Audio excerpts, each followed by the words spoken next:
మాట్లాడాలి. ఇక్కడికి అక్కడికి తిరుగుతూ పూట గడుపుకుంటూ పోతున్నటువంటి గ్రూపులు, వ్యక్తులుగా, మేధావులుగా, అదేవిధంగా అనేక రూపాలల్లో, అనేక ముసుగులల్లో దాగి ఉన్నటువంటి వ్యక్తుల్లాగా చాలామంది కనిపిస్తూ ఉన్నారు వాళ్ళు.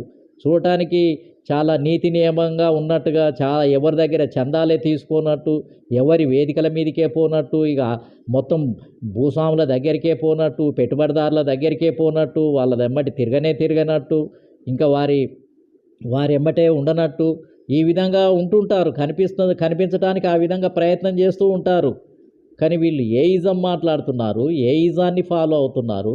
వీళ్ళు కమ్యూనిజాన్ని ఫాలో అవుతున్నారా, అంబేద్కరిజాన్ని ఫాలో అవుతున్నారా, లేకపోతే తెలంగాణ వాదము అని పూర్తిగా తెలంగాణ వాదం నుంచే ఉద్భవించినటువంటి వాళ్ళ, లేకపోతే ఇంకే అనేక ఇజాలే ముసుగులో ఏ రకమైనటువంటి వాళ్ళు ఉన్నారు? కొంతమంది అయితే అది సగము కొద్దిసేపు కమ్యూనిస్టుగా కనపడతాడు, కొద్దిసేపు అంబేద్కరిస్టుగా కనపడతాడు, కొద్దిసేపు తెలంగాణవాదిగా కనపడతాడు, కొంతసేపు ఏమో కాంగ్రెస్ వేదికల మీద కనపడతారు, కొద్దిసేపు ఏమో మళ్ళీ బీఆర్ఎస్ వేదికల మీద కనపడతారు, కొద్దిసేపు ఏమో మళ్ళీ ఇంకెక్కడో కనపడతారు.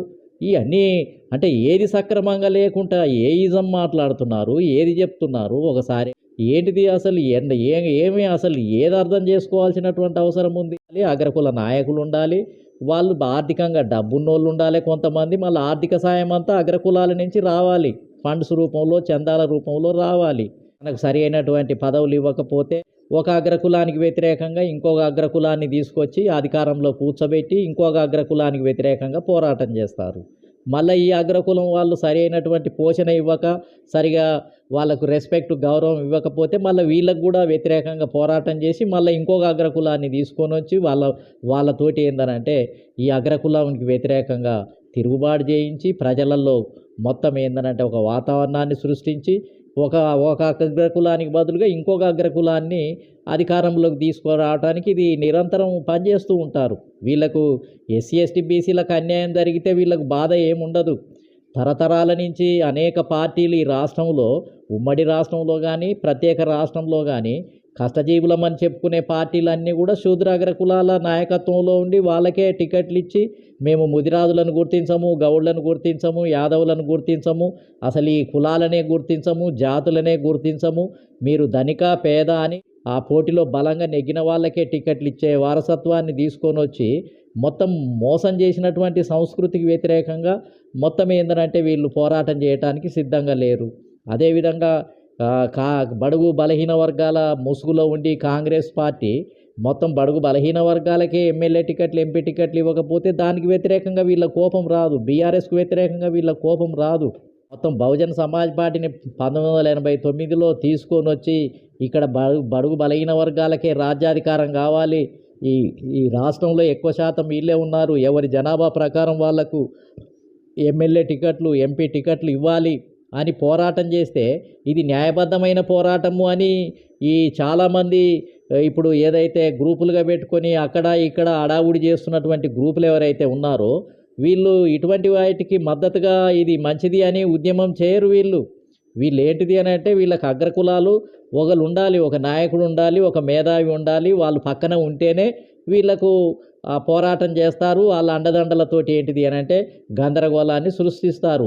వీళ్ళు ఎన్నడైనా బహుజన్ సమాజ్ పార్టీ కానీ ఎస్సీ ఎస్టీ బీసీ మైనార్టీలు ఎంతోమంది పిల్లలు చిన్న చిన్న పార్టీలను పెట్టుకొని మా ముదిరాజులకు లేదు, గౌడులకు లేదు, రజకులకు లేదు, నాయి బ్రాహ్మణులకు లేదు, కుమ్మర్లకు లేదు, ఒడ్డెర్లకు లేదు, వడ్రంగీలకు లేదు, ఎన్నో కులాలకు మాకు ప్రాతినిధ్యం లేదు, తరతరాలుగా మాకు అసెంబ్లీలోకే అడుగుపెట్టలేదు అని వాళ్ళంతా పోరాటాలు చేస్తుంటే అవి కష్టజీవుల పోరాటాల్లాగా వీళ్ళకి కనిపించవు. వీళ్ళు చూసుడనట్టుగానే పోతారు. మొత్తం ఏందనంటే పట్టనట్టే కాన్సీరామ్ గారు అంటే పట్టనట్టే, అంబేద్కర్ అంటే పట్టనట్టే, ఇంకా మొత్తం బట్టడుగు వర్గాలు అని అంటే పట్టనట్టే, ఎస్సీ ఎస్టీ బీసీ సంఘాలు అంటే వీళ్ళ దృష్టిలో అవి సంఘాలే కావు, అవి పార్టీలే కాదు, వాళ్ళ సమస్యలు అసలు వీళ్ళ దృష్టిలో సమస్యలే కాదు. అసలు మొత్తం వాటిని చూడనట్టుగానే పోతూ ఉంటారు, కనిపించనట్టుగానే పోతూ ఉంటారు.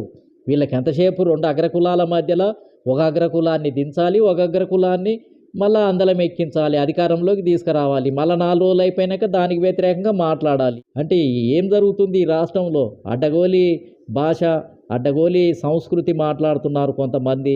ఒకప్పుడు వీళ్ళు మాట్లాడే భాష విధానం తీరు చూస్తే నాకెప్పుడో నిజాం పరిపాలనలో మా తాతలు, తండ్రులు ఈ రకమైన తిట్లే తిన్నారు వాళ్ళంతా గూడా. అమ్మ, అక్క లేకపోతే వీడు, వాడు, భార్య, పిల్లలు, కూతుళ్ళును అడ్డగోలుగా తిట్టిన భాష ఎప్పుడు ఉండే?